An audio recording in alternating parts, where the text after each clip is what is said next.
Lux presents Hollywood.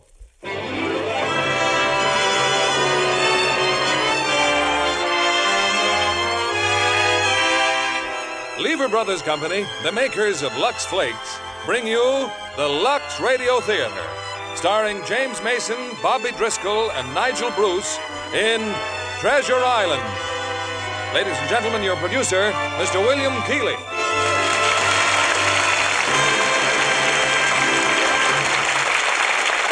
Greetings from Hollywood, ladies and gentlemen.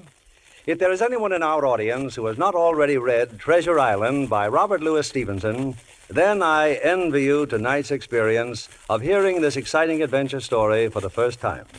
You'll make the acquaintance of one of the most famous characters in literature, that fascinating pirate, Long John Silver, and meet young Jim Hawkins, who lived an adventure such as all boys dream about.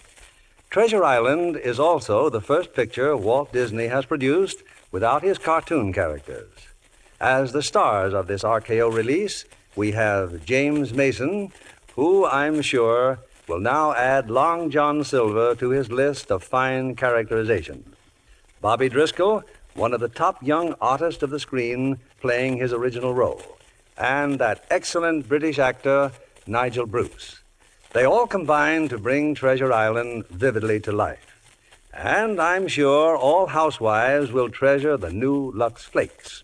You know, it's hard to believe that Lux could be improved in any way. But new Lux with color freshener is more than ever the favorite wardrobe care of Hollywood screen stars. The curtain rises on Treasure Island, starring James Mason as Long John Silver, Bobby Driscoll as Jim Hawkins, and Nigel Bruce as Squire Trelawney. I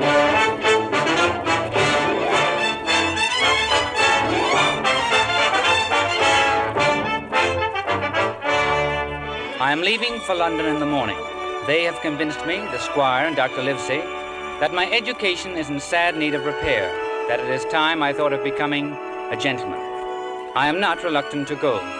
It will be a new world, and I will learn a great deal. But there is much I have already learned, and the thought that I may forget the past, the high adventure of my boyhood, has urged me in the writing of this journal. On the one hand, it was a needless labor, for how shall I ever forget Long John Silver and the voyage of the Hispaniola?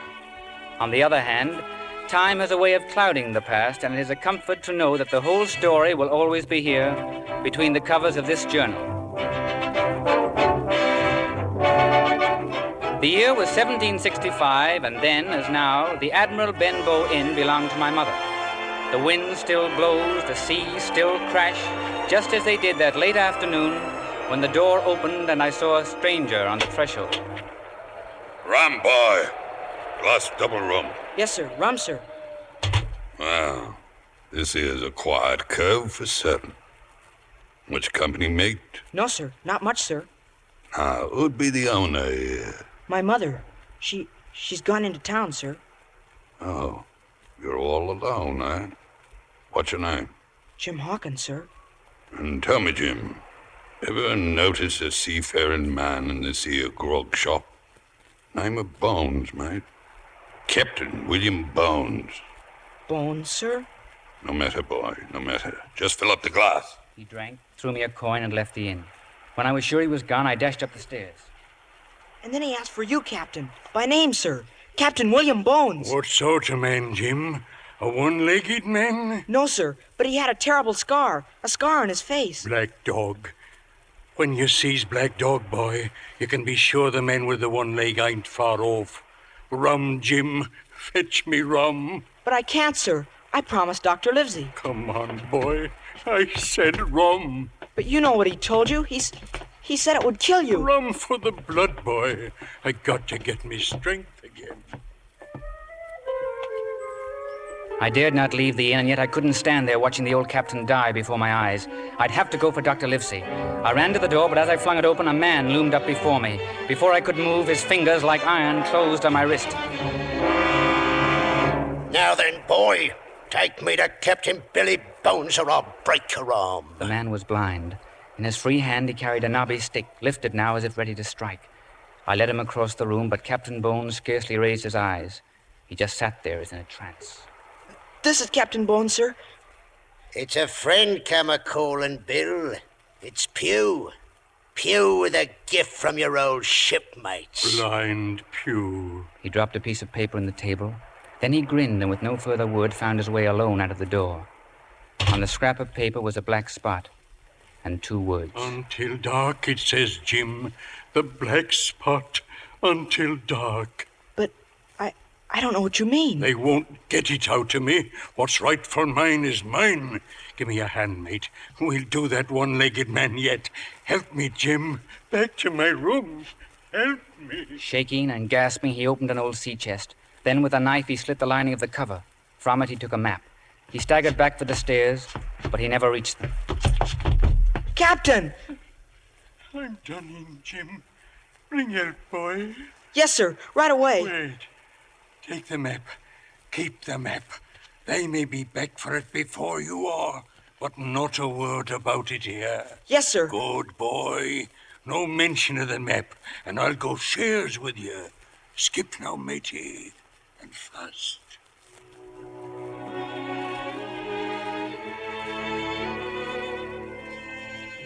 It was dark when I returned to the inn with Squire Trelawney and Dr. Livesey. The place had been ransacked. We found Captain Bones on the stairs. He was dead. Well, Livesey, what's your verdict? He wasn't killed, Squire. He died of shock or rum. I wonder now what those rascals wanted of him. I think I can tell you, sir. Now that he's dead. It was this, sir. Bless old Jim, it's a map. Odds my life, look what it says, Doctor. Flint's map. Flint? Flint the pirate? How'd you come by that? He gave it to me, sir. He said we'd share. Share what, Jim? Pirate treasure, Livesey. Flint's gold. Oh, come now, Why, Squire. everybody knows of the ships that he plundered, but our departed friend seems to be the only one who knew where the treasure's been hid. So that's what the scoundrels wanted. The map of Flint's treasure island. Oh, you're a trump, young Hawkins. Mark my words, you will share. Listen to this, Jim. Spyglass Hill, it says, bearing south-southeast to Finger Trunk Tree, thence 2 cables south. Go on, man, go on. There to larboard, due northeast to foot of White Crag, 10 paces east, just of 700,000 pounds. Bless my soul. Why, with favorable winds and a crew like this, we'll have Flint's gold within the year. And the 2 of you are coming with me. I'll fit out a ship, Oh, you speak for yourself, Squire. I have a practice. Hang your practice. Do you think I'd go to sea without a ship's doctor? Furthermore, you assume this map is authentic. Assume, do I? Then why were those ruffians here? And why is Captain Bones dead? Tell the truth, Livesey. You're frightened. scared as a rabbit. There's only one man I'm afraid of. Name the dog. Name him. You can't hold your tongue. Blast you. I'll be as silent as the grave. And I'm off to Bristol in the morning. You know, Jim, I believe he means it. I'll find a ship in Bristol, and then you and Jim can join me. You'll make a famous cabin boy, Jim. I'll see to that. His mother may have something to say about that. She'd listen to you, sir, if she knew you were going. To be sure he's going. I'll wager my wig on it.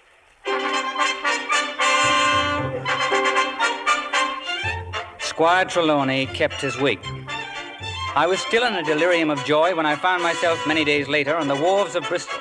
At my side was Dr. Livesey, and standing before us with all the brass of the Lord Admiral himself, Squire Trelawney. Well, we're here, Squire. Fools that we are. Look out there in the bay.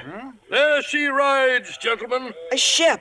You've got a ship. 3 masts, square-rigged, with the name Hispaniola. Hispaniola. Oh, she'll bring back all the pirate gold that we can put aboard her. No talk of treasure, I beg you, not in a public Oh, place. no. Be sure to. Mum's a word. Well, now, when do we go aboard? Well, you better ask Captain Smollett. 5 days he's been selecting a crew. 5 days. Cautious, Outrageous, eh? When I threatened to step in, he told me to hire a sea cook. So, by Jove, I did. A chef from Paris, I presume. Oh, none of your little jokes, Livesey. Fellow by the name of Long John Silver. I didn't waste good time poring over his credentials either. All I needed was the taste of his ham and his buttered eggs. That's his own tavern there over yonder. The Spyglass Inn. Follow us, Livesey, and judge for yourself. It was then I had my first sight of Long John Silver, a great bulk of a man, brown and leathery from years at sea, But he did not walk as sailors walk, and I soon saw why. His right leg was gone. He walked in a peg with a crutch, and suddenly I heard the voice of Captain Bones again. What sort of man, Jim? Was it a one-legged man? But if my fears were immediate, they were as quickly dispelled in the cheery greeting and the friendly manner of Long John Silver. Top of the morning, gentlemen. Sit ye down, if you kindly will. For you, Squire, kidney pie, piping out. And this be for Dr. Livesey. You know my name. Squire's told me that much about you two of you, it comes naturally to. And this'll be young Master Hawkins. Yes, sir. Hawkins. Proper seafaring name it is. You run your house well, my man. It isn't often I see fruit in a tavern. It's a rule of health, which same I learned while sailing under the immortal Stanley. God rest his soul. Do you hear that? Under Admiral Stanley. Aye, Your Honor, Quibber and Bay. You favours the Admiral yourself, Squire, if I may say so. Why, you him could make up your mind like that. Oh, do I now? I've noticed it afore, too. Wouldn't surprise me none to hear you say, heave up the anchor, lads. We sails on the hour. Yes, but you can't sail without a crew, Mr. Silver, eh? You'd think there wasn't an honest seaman to be found in all Bristol. I begs to differ, sir, if I may make so bold. Why, there's a full cargo of my old shipmates becalmed right here in town. Sound men inside, Your Honour. If some was scarred in the services of England, and them with no pin pensions neither. Could they be had at short notice, say, 20 of them? Aye, sir. But they not be pretty enough for the modern taste, sir. And just what does that mean? It means, sir, that the beauty of their youth is faded in the giving of themselves to their king and country. Appearances be hanged. Bring in a crew come sundown, and I, for one, will be greatly obliged. Well, sir, I will say this, sir. I knows every seaman in these here parts like the palm of this hand. Excuse me, Mr. Silver. Aye, Master Hawkins. Did you ever know Captain Billy Bones? Bones? Billy Bones? What ship did he sail on, matey? He was a pirate, I think. Lord love ye, lad. Them as sailed with the Admiral had no speaking acquaintance with pirates. Aye, look at the lad, Squire. And Doctor, sir, the spitting image of myself when I was his age. Head full of pirates. But he'll find that the sea be mostly hard work, and the biggest satisfaction a man gets is doing his duty. And now, begging your pardon, sirs, I suggest you fill up while the victuals is still hot. There was no doubt about it. Long John Silver was the finest cook who ever sailed the seas. When the meal was over, the squire was all for taking us aboard the Hispaniola. But Mr. Silver had a different thought. I've been thinking, Squire, could you spare me the services of Master Hawkins? Just for today, I mean. Oh, but what on earth do you... I've more on my hands. Putting the inn ship shape for the new owner, sir. And there's the crew you've asked me to run. Oh, to be sure. Stay here, Jim, and lend him a hand. But, sir... This way, Dr. Livesey. Don't worry, Jim. We'll be back for you before night. Now then, lad, suppose you comes with me into the galley. We can talk free there, each to the other. Why, that's a parrot in there. And an evil-minded bird she be. Belay, you old bumbles, belay! I said belay! Swearing blue fire in front of a gentleman. Is she yours? Aye, lad. Captain Flint, I calls her, after the famous buccaneer. 'Twas the pirates who taught her how to swear. If you want to know about pirates, Jim, ask Captain Flint. Only I'll wager as how you can't make her talk. Go on, lad, try. Pirates, Captain Flint. Pirates. You did it! You made her talk, strike me, boy. Smart as paint you be. Mr. Silver, look. They're out the window. Aye, lad? That man, they're on the quay. Be someone you know? Black Dog. He's a pirate. I know he is. Pirate? Tell me, matey. I'll call all hands and run him down. Hurry, please. Don't let him get away. There be a pirate, the lad says.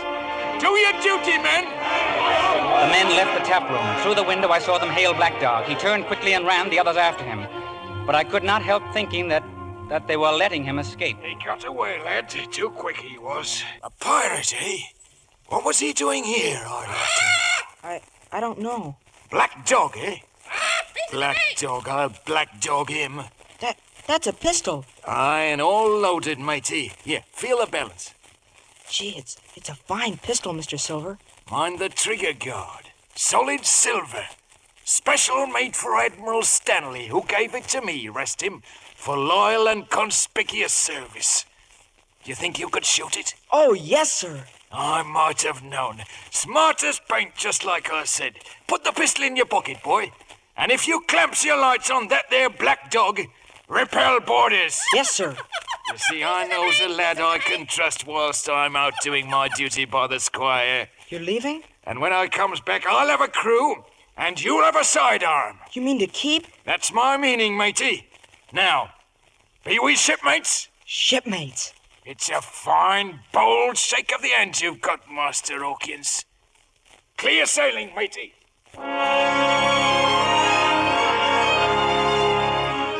He could move amazingly fast, wooden leg and all. And as I watched him striding down the street, I wondered if in all England there was another boy half so fortunate. Out in the harbor rode the good ship Hispaniola.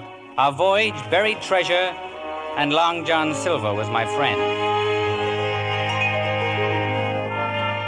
That afternoon, Dr. Livesey took me out to the ship, and then at sundown, Long John Silver came aboard. He had kept his word and brought a crew. And like I said, Squire, they ain't pretty, but they knows the sea. Line up, chums, so his honor can look you over. Oh, they were an ugly lot, all right. Captain Smollett wanted no part of them, but the squire insisted, and every man of them was signed aboard. And then the captain asked the squire and Dr. Livesey to step into his cabin. I'll speak plain, gentlemen. I don't like this cruise, and I don't like the men. Possibly, sir, you don't like your employer either. We need trustworthy crew, not one recruited out of the muck by a ship's cook. The ship's cook was acting under my orders. And is the cook responsible for the ship's safety? Well, I must say... Captain Smollett, we are all concerned with the ship's safety now. Now, what do you propose? The whereabouts of any treasure map to be kept strictly secret, even from myself and my mate, Mr. Arrow. The firearms... removed from the forward hold and stored aft here. But surely you don't anticipate mutiny? Well, if I did, I wouldn't put out to sea at all. Ah. Well, Trelawney? Anything that'll get us out to sea. Agreed, then. You'll find, gentlemen, that I'll do my duty. I can vouch also for Mr. Arrow, my mate, and the 5 men of the crew I had previously signed. And when can we sail? We should be ready by midnight. Oh, very well. Come along, Livesey. Hang it all, man. Why did you take the fellow's part? Because I think our captain's a very conscientious man. Well, I find his conduct un-English. Downright un-English.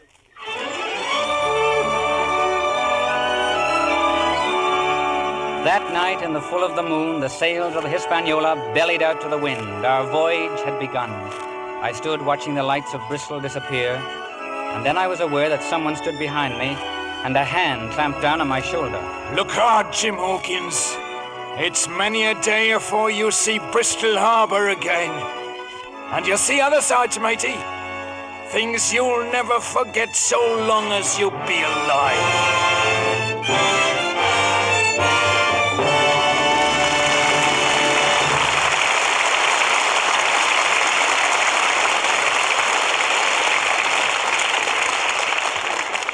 In just a few moments, our stars will return with Act 2 of Treasure Island. But first, listen. Listen to what Hollywood is saying. Marvelous. Sensational. It's perfect. Nothing like it. Joan Caulfield says... I could hardly believe my eyes. Claudette Colbert says... It's simply wonderful. Alexis Smith says... It's better than ever. It's sensational. It's new Lux. A better than ever Lux. New Lux with color freshener. The most thrilling improvement since Lux was invented. New Lux with color freshener is a real beauty bath for fabrics. It gives new life to all colors every time they're luxed. Hollywood screen stars, women everywhere are saying it's a washing miracle. Smart prints are brighter and gayer, look glowingly alive. Wait till you see what it does for white things. They stay frosty white, dazzling white, whiter than you'd ever dream possible. All colors sparkle with new life and beauty every time you wash them. No other way of washing makes all your nice things look so fresh, so bright, so truly new. And this wonderful New Lux is mild and safe as ever. Now, more than ever, New Lux with color freshener is the favorite wardrobe care of Hollywood screen stars. The Lux in your neighborhood store right now is New Lux with color freshener. Get a big box tomorrow. Give all your nice washables that nice as new Lux look. Here's our producer, Mr. Keeley. Act 2 of Treasure Island, starring James Mason as Long John Silver, Bobby Driscoll as Jim Hawkins, and Nigel Bruce as Squire Trelawney.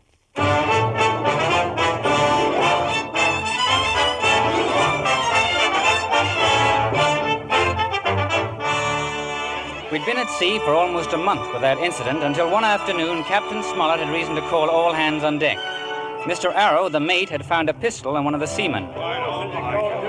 Since this is the first offense, I shall let it go unpunished. But let it happen again, and the penalty will be 15 lashes. Crew dismissed, Miss Arrow. If one man was guilty, I was no less so. But I had a friend to turn to, Long John Silver.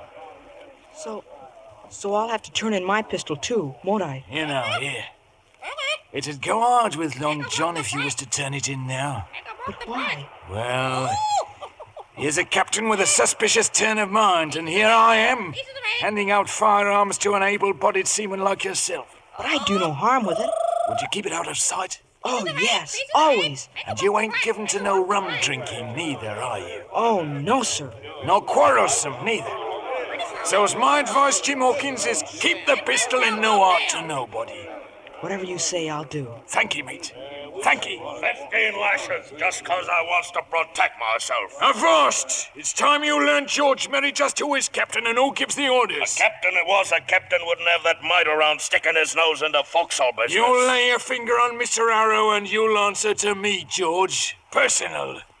Mr. Arrow be a friend of Long John Silver, and I plans to take care of him. Be that clear to you, mates? They'll obey you, John. Even before Mr. Arrow, I guess. Was you and me worth our salt, matey?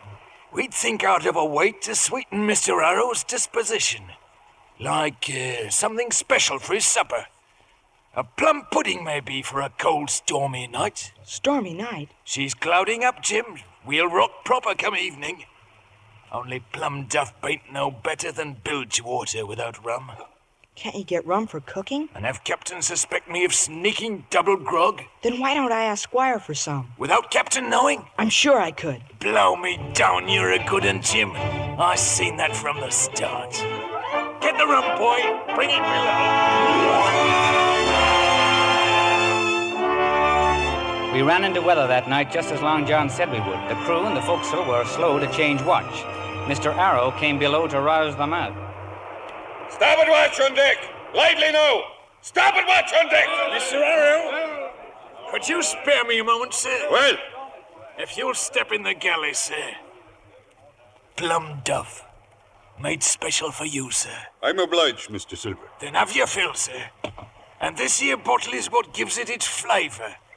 How full it is, so sweeten it, sir, to suit your taste. Aye, sir, to suit your taste.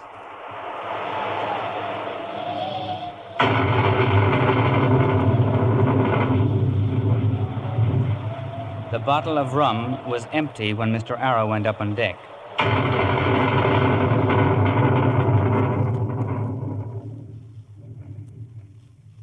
By morning, the storm was over. It was Squire Trelawney who told me the news. A tragedy, Jim. A tragedy, a great tragedy. Squire, what happened? Mr. Arrow, last night in the storm, apparently he was washed overboard.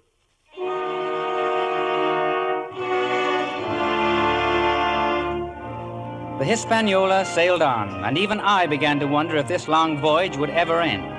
It was a sailor named Gray, one of the 6 recruited by Captain Smollett, who gave me hope. Ah, don't fret, boy. We'll sight land soon. The signs have come. What signs, Mr. Gray? For one thing, the crew's turned quarrelsome. Then the beer's all gone, and water kegs crawling.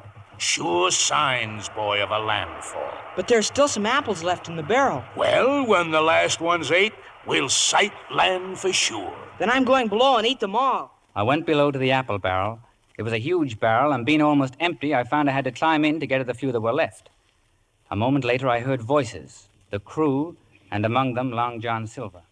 Hey, you got something to tell us, Mr. Merry. Make 'em walk the plank. Well, what are your evil thoughts? We can take this ship right now. What are we waiting for? Aye, since me and Anne's joined you, the only ones on the captain's side is Gray and Joyce and Hunter. And I say cut their throats. And I say there'll be no killing till I gives the word. You're growing soft, John. When we was with Flint, you was all cut and ripped. You thick-headed swab. Who got rid of Arrow so quiet no one even suspected? Not even young Hawkins, who brought me the rum for the job. And who'll get you the firearms the same way when the time comes? All we want to know is what we're waiting for. We're waiting while a first-class navigator like Captain Smollett saves this here bumboat to our destination. We can steer a course, but who's to set one?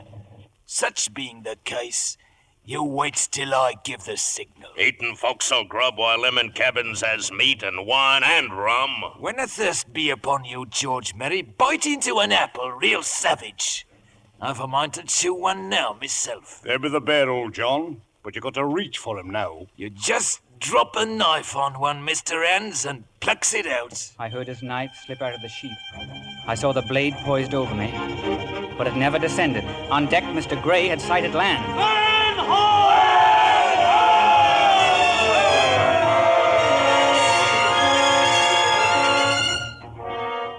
I climbed, shaking, from the barrel and ran to Captain Smollett's cabin. To him, the squire, and Dr. Livesey, I told what I'd overheard. Long John Silver. I just can't believe it. I never questioned his loyalty. Captain Smollett, sir? I'm a fool. No more than I, Squire. Well, it appears there are precious few of us now. I make it 8 of us against 20 of them. But you forget Jim Hawkins, sir? 9 of us, then. Well, we have all the firearms. Can't we surprise them? That's my plan, once we get them all ashore. As I see it, they'll not make their move until we've found the treasure. Meanwhile, give them no cause for alarm. Jim, you've brought us this warning. I wonder, can you do it a second time? Could you keep your ears open, lad? Stay friends with Silver? Stay friends with him, sir? Well, can you, boy? Yes, sir. I'll stay friends with him. Good lad. Well, I'd best call all hands and see about an anchorage. I've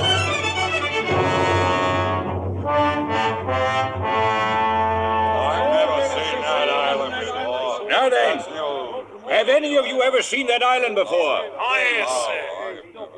I was cook once on a trader as watered here. Do you remember the anchorage, Mr. Silver? Yonder, sir. There in that inlet. You give me a strong pull with the longboat, and I'll guide this ship in like a lamb. Good. Stand by to drop anchor and lower the boat. Any questions? If you please, sir, could I go along with Mr. Silver? Well, Mr. Silver? I'd be that happy to take him, sir. Young Hawkins could try his hand on a tiller. Permission granted. You did well, Jim. What did he mean about guiding the ship? The longboat will tow us into anchorage. Silver will need most of the crew to man the oars. Those that remain aboard ship will be our prisoners. Yes, but what if they rush us first? That, Squire, is the chance we'll have to take. Find Silver, Jim. Stay close to him, boy. And good luck. Yes, sir. An hour later, the longboat was in the water, pulling the Hispaniola closer and closer to the shore. Whenever I could, I looked behind, trying to catch a glimpse of what was going on board. The man at the tiller, Master Hawkins, keeps his eye on the shore. Yes, sir. Send her ahead, John. Lift your oars. Drop your anchor, Captain, sir. This here's your spot. I heard the splash of the anchor behind us, followed almost at once by shouts of warning from Captain Smollett. On your guard, men! The gold knife! What's he yelling about? That fool George Merry didn't wait for my signal. We're in for it now, boys. Pull for the shore. Turn about and come alongside! Turn about and I'll shoot! With young Master Hawkins at my side, fire that musket and I'll catch his throat. Merry, you blundering squid, can you hear me? I hears you. Them shots was just the war. Then lie low till the treaty be made. And this time follow orders. You dare to harm that boy, and I'll Begging your pardon, sir, I ain't finished with what I got to say. I'll give you 1 hour to send a boat ashore with Flint's map and give yourself up to Mr. Murray. So be it if you want to see young Hawkins alive. Do what he says, Jim. We'll save you. Don't take it so hard, matey. Why, it's lucky you come along with old John here, or he'd have had nothing to bargain with. Let go of me. Why, I even puts my knife away. There now, see? Come back here, you! After him, you swabs!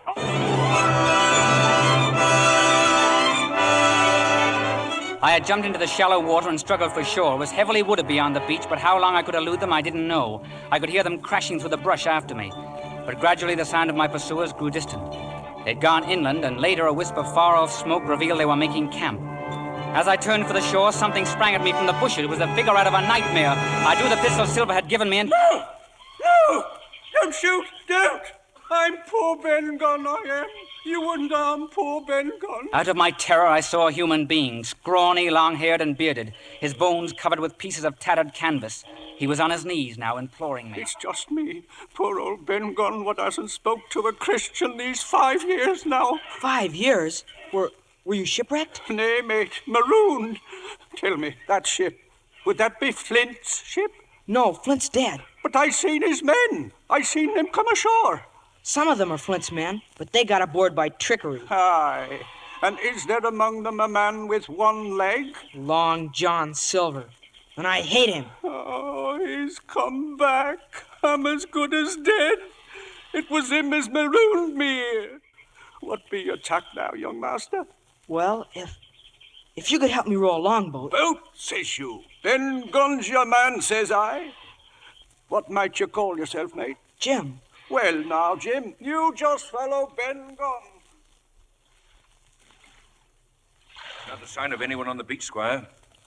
Not that I can see. Oh, pray God the boy's still alive. What about the stockade at the end of the cove? It appears empty. Without arms, I'm sure those cutthroats went inland. Well, behind that stockade, we'd stand a chance of rescuing young Hawkins. Precisely. We'll leave 2 men aboard. There's no way our prisoners can reach the deck. 2 men will suffice. We'll load the jolly boat with supplies and come back and forth to relieve the guards. Good. Then let's be at it. Stand by, Mr. Gray, to stock the jolly boat. Ben Gunn had led me to a cluster of rocks. Carefully hidden among them was a tiny boat. Made her with me old hands, I did. Bamboo, Jim, and goat skins. But first, says I, we'll see if the ghosts be cleared of Flint's men. It was then we saw the jolly boat heading for shore. They were coming for me. I'd be saved. Coming ashore, says you. But what might that be, says I? There on the ship, look you, Jim. Men crawling out of the portholes, climbing up to the deck. It was all too true. The prisoners trapped in the forecastle were escaping through portholes. There were a few shots and silence. Then from the mainmast I saw the skull and bones catching the breeze. Silver's men had taken over our ship. By now, our friends in the jolly boat had reached shore and rushed for the safety of the stockade. Meanwhile, Silver had led the men on shore back to the beach, back to the longboat, out of range of the stockade. Unmolested, they were making their way to the ship. Now they'll get the guns and the ammunition and the food. Everything but the map. Map? Says you what map? Never mind. Come along, Ben. No. My friends won't harm you, I promise. If your captain wants to see Ben Gunn, tell him to come tonight, alone, to the top of Spyglass Hill, and tell him this. Them as hides can find, and them as finds can hide.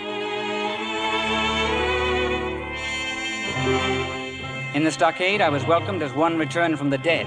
I told them at once of my meeting with Ben Gunn. And what's your opinion, lad? You think this creature's sane? I think he is, Squire. Why would he want you to come after dark, Captain Smollett? Safety, of course. Right now, we may expect visitors ourselves. They're coming from the ship, Captain. Aye. The longboat's full of them. Can you load a gun, Jim? Yes, sir. I think so. Let them come, by Jove.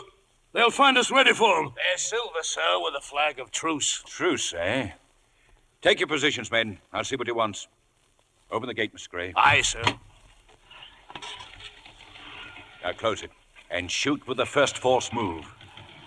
Flag of truce, Captain, sir. Flag of truce. And what does that mean, Mr. Silver?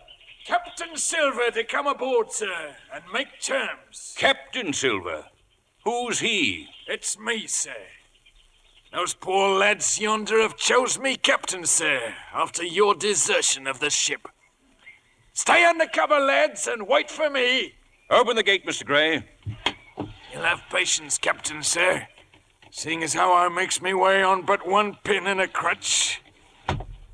Aye, a sweet, pretty place you have here, to be sure. And there's Jim.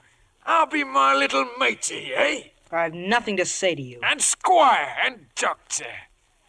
Well, sirs, the long and the short of it be this. I has the ship, I has the men, I has the armaments. Only what I ain't got be Flimp's map. So here be my terms. You give us that there map and you can keep your lives. We'll divide the stores and I gives you my affidavit to stop the first ship I sees and send it here to pick you up. Your word, Silver? And somehow you couldn't ask for. Then here are my terms.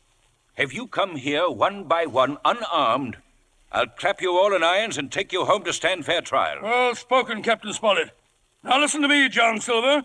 You can't find the treasure, you can't sail the ship, and your cardless scum can't fight. So get out of here. Double quick. So be it, Captain. And Squire, so be it. But before an hour's out, you'll be begging help from me. And them what die will be the lucky ones.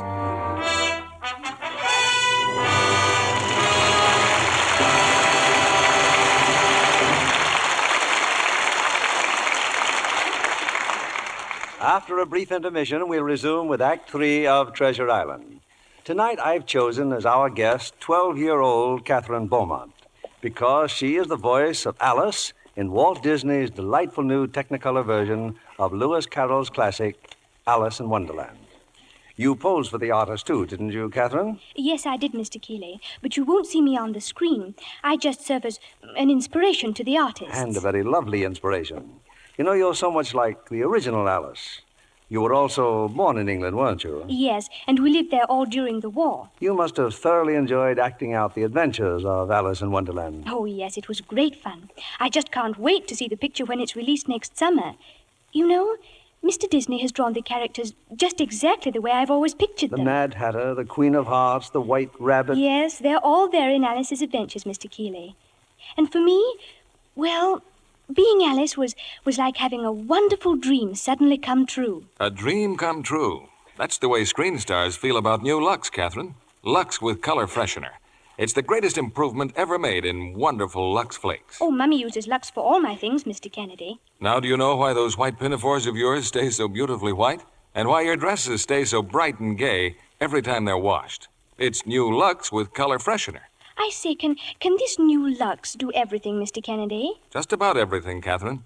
Lux has always been a marvelous product, but this new Lux is more wonderful than ever. White things stay white as the White Rabbit. Prints as bright as the Queen of Hearts. All colors as bright and gay as the Mad Hatter's Tea Party. No other way of washing does so much for colors. Renews their sparkling beauty every time you wash them. Ladies, if you'd like an adventure that's exciting, thrilling, yet absolutely safe, get a big box of new Lux with color freshener tomorrow. For white things, for prints, for all your colors, you'll say it's a washing miracle. Give all your washables that nicest new Lux look. We pause now for station identification. This is CBS, the Columbia Broadcasting System.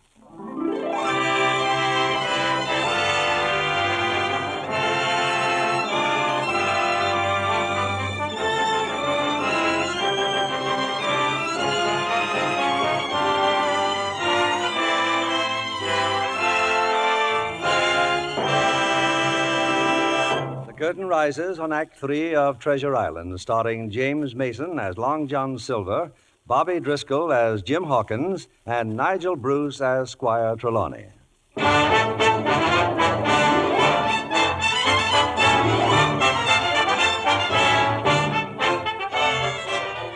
Silver and his men attacked us immediately, but the stout logs of the stockade held, and we drove them off, though not without cost. Joyce, one of the loyal sailors, lay dead, and Captain Smollett wounded. Never before were we so grateful for Dr. Livesey. The captain's asleep. He'll be all right in a few days. Do you think they'll attack again tonight, sir? You don't know, Jim. It's hard to foresee the end of this. Yes, that's true enough, lad. Therefore, I want you to have the treasure map. It's yours by rights, you know. If that's your wish, Squire. And if the worst comes to the worst, don't hesitate to buy your life with it. But they won't drive us out of here in a hurry. Well, they may not even try to, Squire. Well, what's that? Why not? Well, with a high tide, they can bring the ship in closer to shore. And once within cannon range, why, they could level us. By Jove, so they could. If John Silver thinks of it, blast him. And they've got all the boats. Otherwise, I'd try to get to the ship and cut the anchor rope. But if we can't stay here in the stockade... Jim, you spoke of Ben Gunn and a meeting tonight. Perhaps he knows a place where we can hide. I'm sure he does, sir. I'm sure he does. And I'll go looking for Mr. Gunn within the hour. I, too, had a plan. Under cover of darkness, I slipped unnoticed from the stockade and reached the rocks where Ben Gunn kept his little boat. In my belt was a knife. I paddled silently out of the Hispaniola, climbed to the deck, and cut the anchor rope. So it be you, young Master Hawkins, come to join us evil swabs, is it? It was Israel Hands. I struggled with every ounce of strength and broke away. But as I did, the map of Treasure Island fell from my shirt. Flint's map. So it was you what had it. I grabbed it from the deck and leaped for the rigging. I climbed higher and higher, but Hands was behind me. When I could go no further, I drew the pistol from my pocket. Stay where you are, Mr. Hands. You got a pistol, Master Hawkins. Go down to the deck. Just like Silver said, smart as paint. Coming here with me all alone on board. One more step, Mr. Hands, and I'll blow your brains out. No, matey. Suddenly he grabbed his knife and threw it. There was a great burst of pain as it pinned my shoulder to the mast. But I pulled the trigger and the body of Israel Hands hurtled into the sea.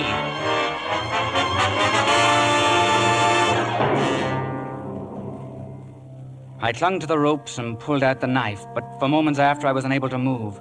And then I saw that the tide was carrying the ship toward shore. Somehow I climbed down and made my way to the beach. Dr. Livesey. Squire, it's me, Jim. Open the gates. Please, Dr. Livesey. Strike me, it's matey. It's Jim. Silver. I must have fainted. When my senses returned, I was in the stockade. My friends were gone, and in their places stood Long John Silver and his cutthroats. But I made no move to let them know I could hear their talk. He'd been bleeding bad. Someone binked him for certain. Save me from cutting his throat, the little swab. Avast, George Murray, stand clear. Avast, is it? Maybe a touch of steel would show Master Hawkins which side you were on, and some others I could name as well. Maybe you think you be captain here, eh, George? This here crew would lay a sight more confidence in a captain as allowed us our say about enemy prisoners. Why, you knothead. With him bad hurt, they'll part with the map to save his life. We'll hoist another flag of truce and hail that doctor. Afore this crew takes any more of your orders, we claims our right of counsel. Aye, according to rules. Then have your counsel and be hanged.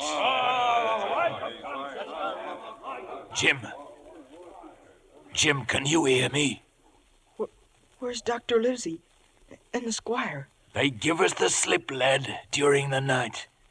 Now lay still. You'll be cared for proper. Old John'll fetch the doctor here. And then, lacking a leg as he did, he climbed with great labor to the top of the stockade, hung a flag of truce, and shouted for Dr. Livesey. Don't fret, boy. They'll see that flag. And, speaking of seeing things, I just been seeing something myself. The Hispaniola beached on the shore. That be your doing, Jim. That be the cause of your hurt. Yes, I cut the anchor rope. 'Tis a real wicked trick, Jim. And was I you, I'd keep my mouth shut about it.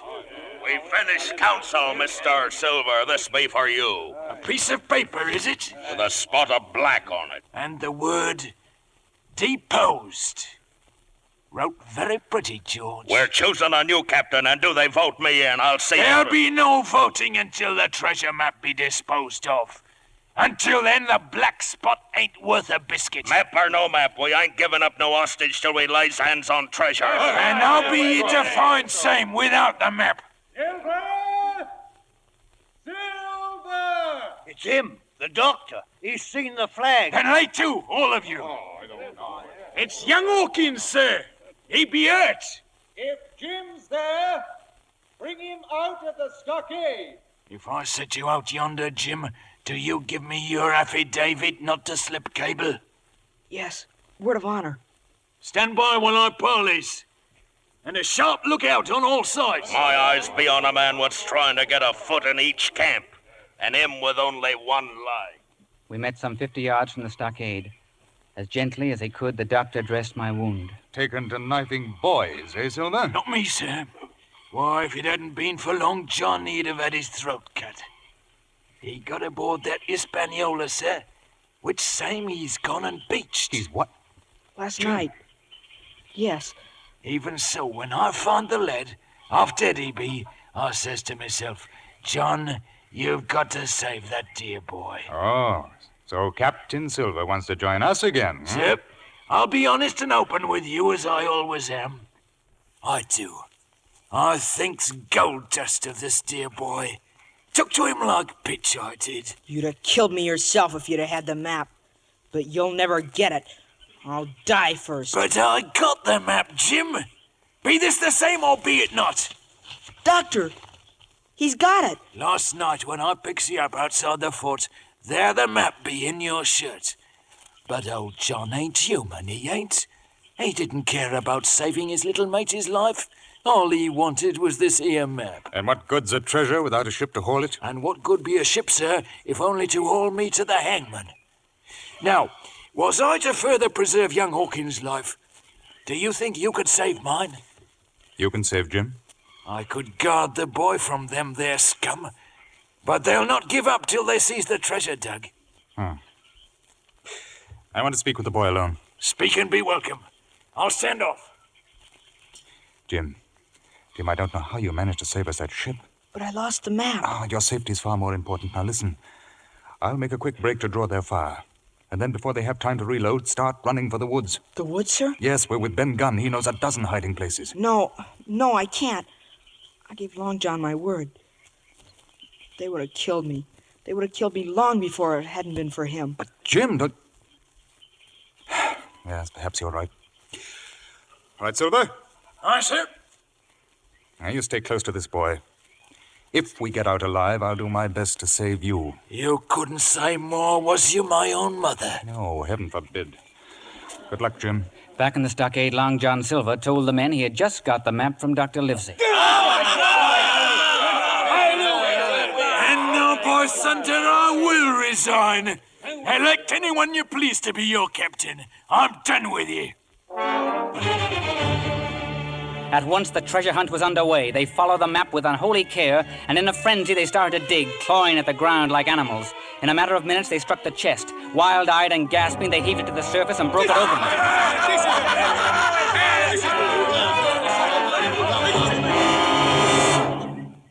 Empty. It's gone. Treasure's gone. Stand by for trouble, Jim. Look, one dirty guinea and that's all. There's your 700,000 pounds, Mr. Silver. Hardly worth dividing, is it, Joe? So you did make a bargain with the doctor. They've been here first. Look at his face, mate. You can see it in his face. Kill him. He sold us out. I'm one against the lot of you, but I got 2 pistols, and the first one who...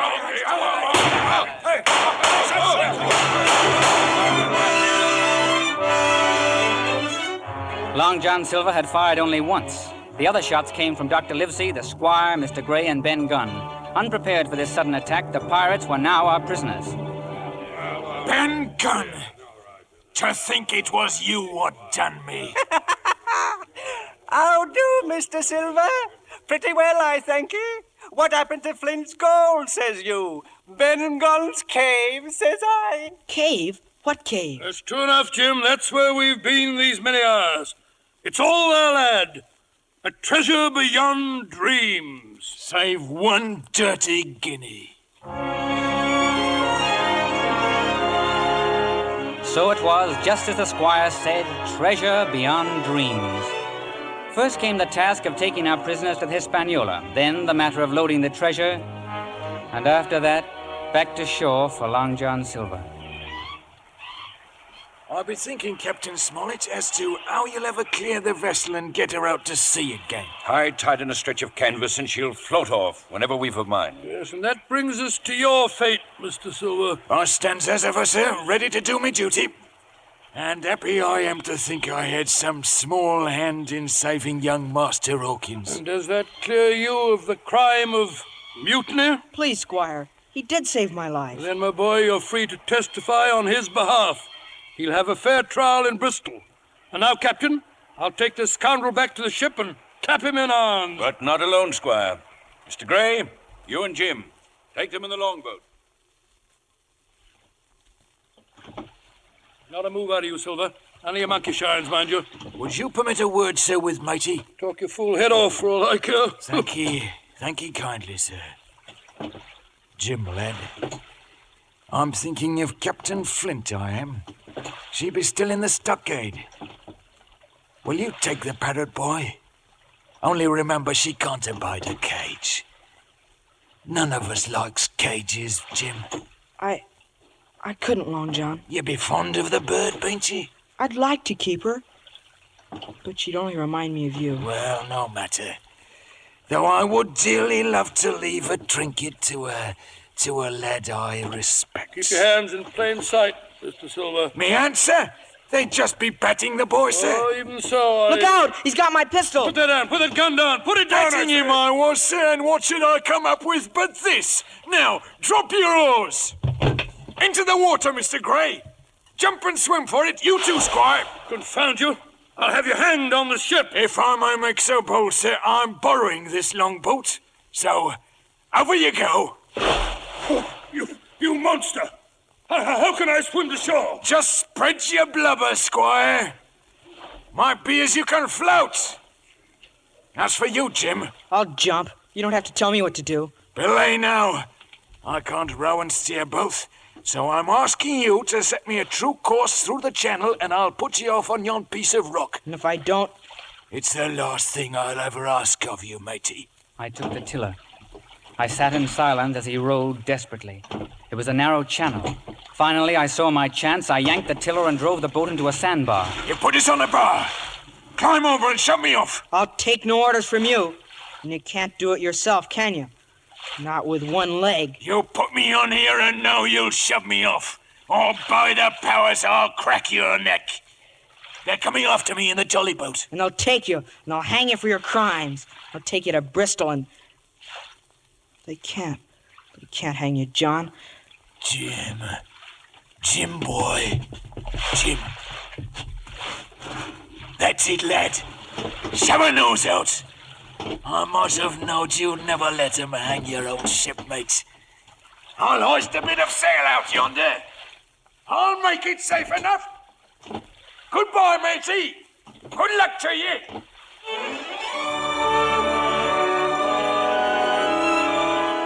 He was well out in open water when the squire and Dr. Livesey reached the sandbar. He got away, Squire. Oh, well, the sharks may do for him yet. Blast him anyway. I'm as wet as a herring. Blast him indeed, Squire. And yet I can almost find it in my heart to hope that he makes it. He will, sir. I know he will.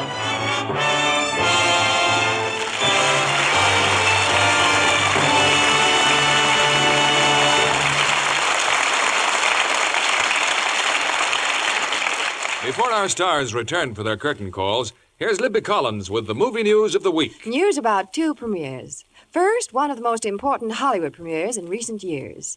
Tomorrow night, 20th Century Fox will open The Mudlark at the Chinese Theater for the benefit of one of Irene Dunn's favorite charities. An opening that will mean new laurels for Irene. Yes, indeed. It took a lot of courage to play England's beloved Queen Victoria with an all-British cast. And she won them completely. From all over England, they sent her little souvenirs of Victoria. The entire action in The Mudlark takes place in one day, doesn't it? Uh-huh. An adventurous urchin induces the widowed Victoria to break 15 years of seclusion. That must have simplified Irene's costume. Well, yes and no. The white touches, for which Victoria was famous, had to be kept spotless. Now, you know, keeping whites really white used to be almost as difficult as keeping colors bright. But not anymore. This month, Hollywood and smart women everywhere are flocking to another premiere. New Lux with color freshener. That marvelous New Lux that keeps whites purest white. Gay prints and colors brighter than you ever dreamed possible. It's a real beauty bath for colors. Irene Dunn has been a Lux fan for years. And she says this New Lux is more marvelous than ever. Why, it leaves even delicate lingerie shades so ravishingly lovely she can hardly believe they aren't brand new. Now, more than ever, screen stars insist on New Lux with color freshener for all their personal things. It renews all the sparkling beauty of lovely slips and nighties, dresses and blouses, every time you wash them. And it's mild and safe as ever. New Lux with color freshener is in your store now. Get a big box tomorrow. Give all your washables that nicest new Lux look. Now, here's Mr. Keeley with our stars. Many thanks to our stars for recreating one of our favorite stories. And here they are, James Mason, Bobby Driscoll, and Nigel Bruce.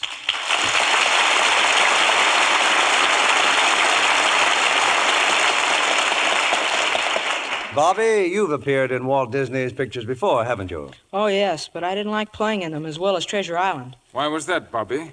Well, they had animals in them. You know what scene stealers they are. Oh, yes, we know all about little scene stealers, don't we, Nigel? Yes, I say we do. You know, Bobby, I first played Squire Trelawney in 1934. It's a great story of England, Treasure Island. Tell me, Bobby, how did you like England where you made the picture? Oh, just fine, Mr. Bruce. It was quite an experience. And how about the Lux Radio Theater? Did you enjoy playing here, the rehearsals and all? Oh, just fine. Except in England, after the rehearsals, we always had tea. Well, here, Bobby, we all have Lux Flakes. I think that's a much nicer arrangement, don't you? You know, you're becoming quite Americanized, James. I understand that you've named your new picture company after one of their cities, Portland Pictures, isn't it? Yes, Nigel, well, it's indirectly, yes. It's really named after my young daughter, Portland, who is named after her godmother, Portland Hoffer, who in turn is named after Portland, Oregon. It's a little confusing, isn't it? Well, it is a bit, old man, yes. Incidentally, our first picture production is A Lady Possessed, adapted from my wife's best-selling novel. You certainly have a talented family, Mr. Mason. Well, now, you're pretty talented yourself, Bobby. Acting, athletics. And don't forget, I'm a Boy Scout. I was one once, Bobby, about 80 years ago.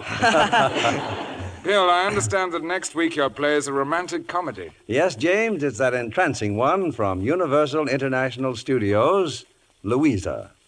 And as our stars from the original cast, we will have Ronald Reagan, Ruth Hussey, Charles Coburn, Edmund Gwenn, Spring Byington, and Piper Laurie. What a cast. We'll be listening. Good night. Good night, and happy treasure hunting.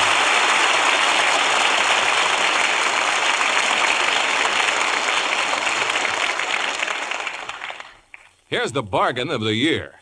A pair of all-purpose kitchen shears for only 50 cents. Now, during Lever Brothers' Star Value Sale.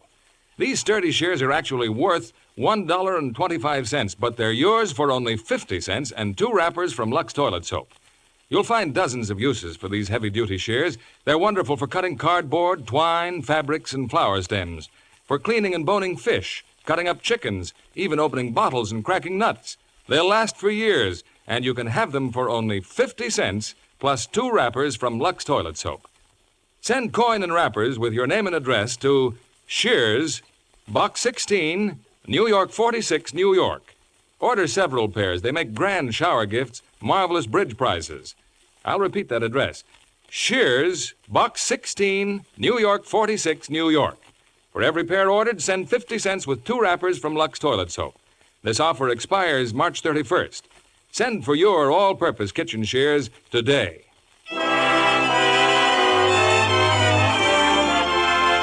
Lever Brothers Company, the makers of Lux Flakes, join me in inviting you to be with us again next Monday evening when the Lux Radio Theater presents Ronald Reagan, Ruth Hussey, Charles Coburn, Edmund Gwenn, Spring Byington, and Piper Laurie in Louisa.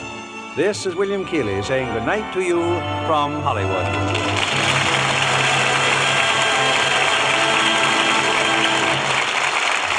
Ladies and gentlemen, may we remind you that United States savings bonds are still your best investment. They're both safe and profitable, and you can buy them easily through your payroll savings plan. You'll be helping both yourself and your country when you buy United States savings bonds. Treasure Island was presented and Bobby Driscoll appeared by special arrangement with Walt Disney. Heard in our cast tonight were Charles Davis as the narrator, Ben Wright as Dr. Livesey, and Bill Johnstone as the captain. And Herbert Butterfield, Bill Conrad, Jay Novello, Eric Snowden, Ed Max, Norman Field, Lou Krugman, Eddie Marr, and Dorothy Lloyd. Our play was adapted by S.H. Barnett, and our music was directed by Rudy Schrager. This is your announcer, John Milton Kennedy, reminding you to join us again next Monday night to hear Louisa, starring Ronald Reagan, Ruth Hussey, Charles Coburn, Edmund Gwenn, Spring Byington, and Piper Laurie. Stay tuned for My Friend Irma, which follows over these same stations. This is CBS, the Columbia Broadcasting System.